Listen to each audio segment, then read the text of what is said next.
Hey, all YouTubers and subscribers. Wait a minute. Uh, I had to take a drag.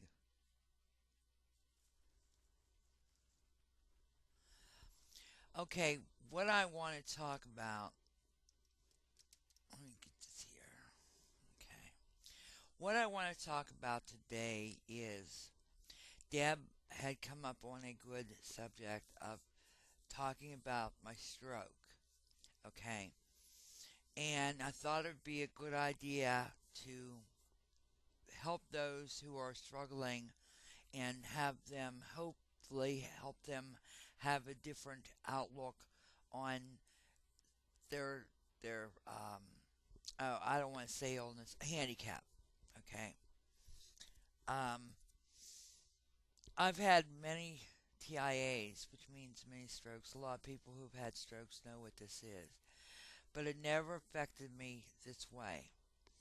Okay, I acted normal, I worked normal, I did my regular routine, and blah blah blah. Okay, this is what they do.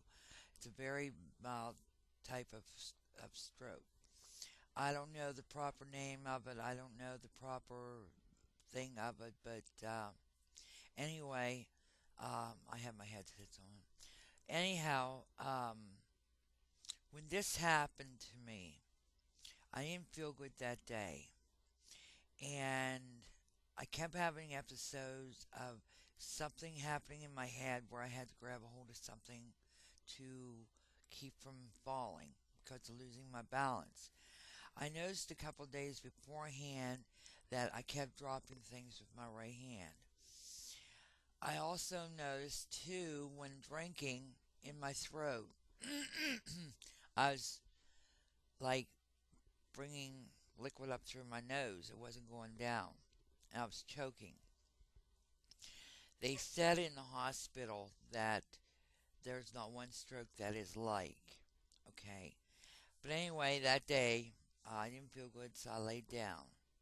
So I was up till 2 o'clock at morning because I couldn't sleep because I slept during the day. And at the bottom of my stairs, it hit me, bam, you know. And I walked upstairs and I told Jim, my husband, I told him, I said, Jim, my leg and arm feels numb. It felt numb. It didn't feel heavy. It felt numb.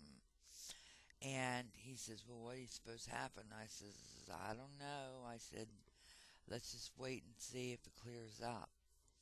Well, I stayed up until 6 o'clock that morning and I laid down till 8 o'clock and told my husband to get me to the hospital. By that time, I couldn't maneuver my leg or arm, so he had to drag me out. Instead of calling the ambulance, he went ahead and put me in my mother-in-law's wheelchair and took me out and took me to the hospital. They transported me down to Pittsburgh.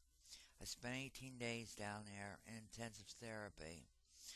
I am a type of person who I am very independent and nothing gets me down. I may feel depressed at times, but inside, deep inside, I'm the type of person who does not let it get me down. Um, I refuse to be paralyzed. I refuse to let this handicap get to me. After a couple of days in the hospital, I accepted the fact that this happened. There's nothing I can do about it except get better.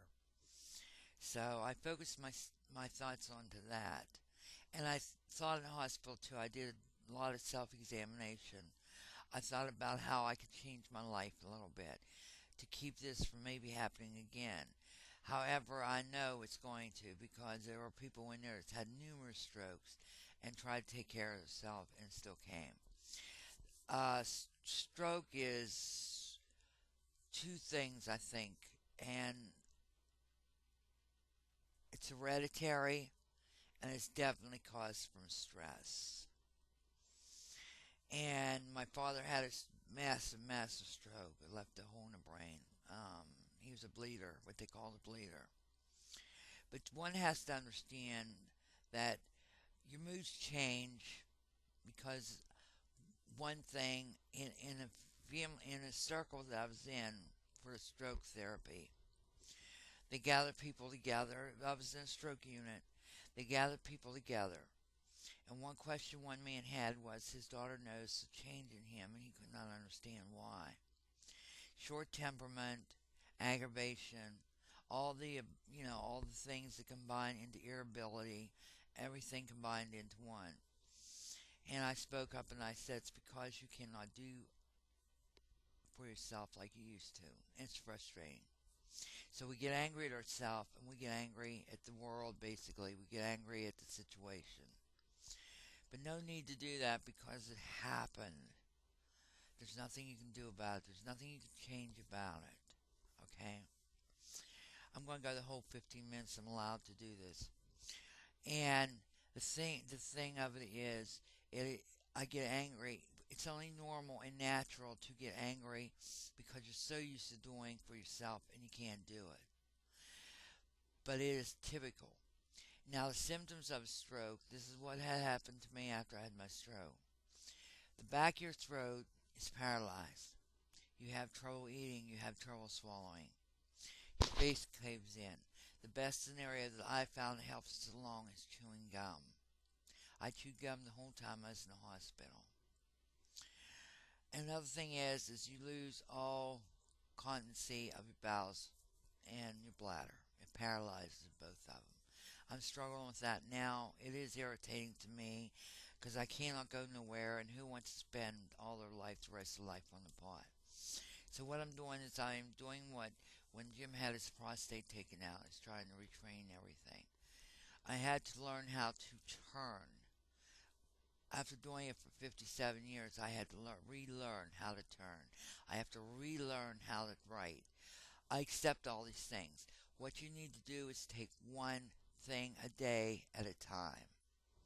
I take one thing a day at a time. What I do, one day I get up, I sit, and I practice writing. Then the next trick is to get into the vehicle and relearn how to drive again. The weird thing is your mind is there. At least mine was. But my body just wasn't going with what my mind was saying. But you have to relearn, depending on how bad it was. I was in there with a girl who was 30 years old who had a stroke. That's sad. 30-year life is just beginning. And now, why I had to break for Gretchen. The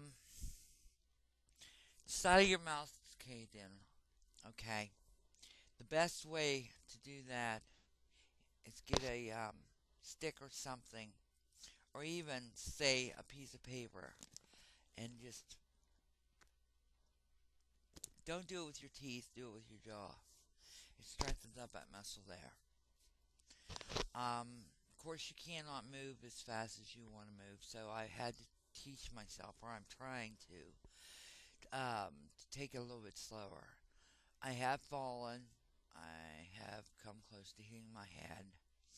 I have I have to be careful. I'm a tomboy. I'm an active person. That's been my problem. Okay, and it's a tough road to hoe, but I'm willing to put in my time and my effort for it. I'm willing to get on with life and celebrate life. This is what's changed me a little bit too. I always believed in celebrating life, but also too, I found that self-help, self-evaluation um, helps a lot.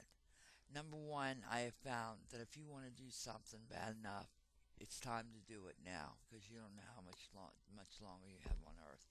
You have to accept the fact that it can be fatal. You have to accept the fact that it is permanent. Okay. They said that I'll get at least 95 to 85, 95% of, of most of mine back. Mine hit the base of the skull, and which is the nerve center, which was most dangerous. But I refused to let it get me down. I've accepted death, which I've always done. I've accepted the fact that my father died at the age of 58. He had a stroke when he was 57. I am 57. At first that scared me, but no more. That's just the way it is. I'm going to call it, more or less fate. I don't believe in coincidences. Um, but I have to admit, I did a lot of thinking in the hospital and a lot of things that I have to try to change. And I'm trying to work on the self help thing of meditation and law of attraction. Um, I have always been one to meditate and study myself and go within myself to try and work things out. And I've been very successful through the years, many, many, many, many years doing it. Ever since I was little, I always done this. And I'd sit and think how I can get around things and deal with things. And I think it's why it's been so easy for me to deal with it. But you wind up in a depressive state, which is normal. But yet, you got to remember it happened. Okay? Some you can't take back. So you gotta learn to accept it. You cannot be angry at the world. You gotta learn to forgive. You gotta learn to get on with life and embellish it, embrace it. I plan on doing a lot of things this summer. I'm looking forward to this summer. It may be minimal. It may not be nothing spectacular, but I'm doing it because it's what I want to do. Um, you don't realize how short life is until something like this happens. And when it happens, it hits home really, really hard because then you realize how short life really is. And when things are taken away from you, such as a stroke victim, these things happen. You tend to think about, you know, it could have killed you. You could have died, you know. And it scares you because all I did in the emergency room was cry. And that's a natural reaction there when you have a stroke. I've learned so much about the symptoms of a stroke, the after effects and stuff. It, it it's crazy, you know.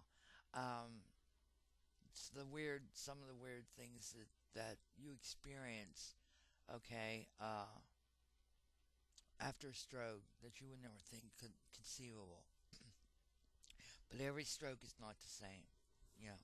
But I want to enlighten people up and teach them how to think positive and not get themselves in a negative rut because it does not pay off and it creates another stroke.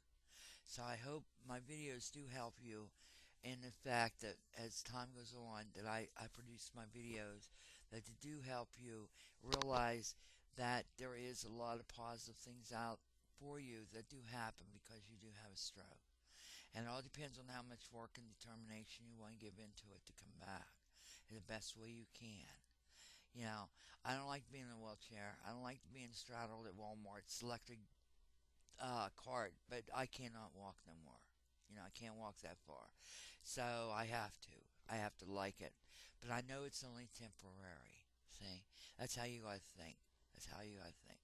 Alright, well this is try 76 with lesson 1 on having a stroke.